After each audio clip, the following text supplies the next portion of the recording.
Welcome back. And it's great to have Lyle Shelton with us from the Australian Christian Lobby in Canberra. How are those halls of power, Lyle? Well, Kent, it's getting a bit cooler down here, so it's good to be in the halls of power where it's nice and warm. Bit of hot air involved there, I imagine. I won't comment on that, Kent. Now, Lyle, just lately we've seen some division within the Federal Labor Party on marriage. Can you walk us through some of the issues there? Yeah, Kent, over the last couple of weeks we've seen the Deputy Leader of the Labor Party, Tanya Plibersek, say that she thinks that her colleagues in the Labor Party should be forced to vote in favour of same-sex marriage. Now, this issue is due to come up for consideration at the Labor Party National Convention in July in Melbourne, and where delegates will be considering a motion to bind Labor parliamentarians in support of same-sex marriage. Okay. Now, a party sort of discipline vote is something you've been supporting for the coalition, I believe. Is it inconsistent to sort of want one and not the other?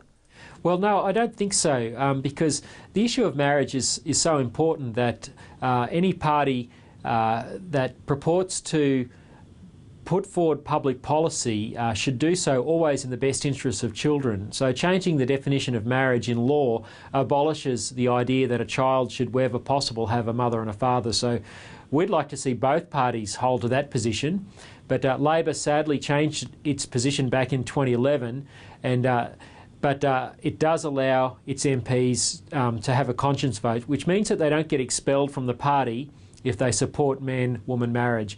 The really great thing about this is that the Labor leader, Bill Shorten, has come out and repudiated Tanya Plibersek and said that no parliamentarian should be forced to vote for changing the definition of marriage. And he said if people want that, they should persuade rather than force. And I'm pleased to see Bill Shorten say that.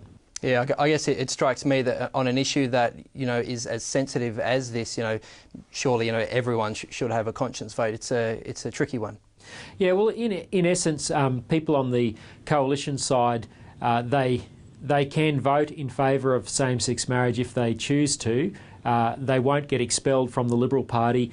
I guess the difference in the Labor Party is that if you vote against the party line, then you do get an automatic expulsion from the party. So it's a slightly harder line.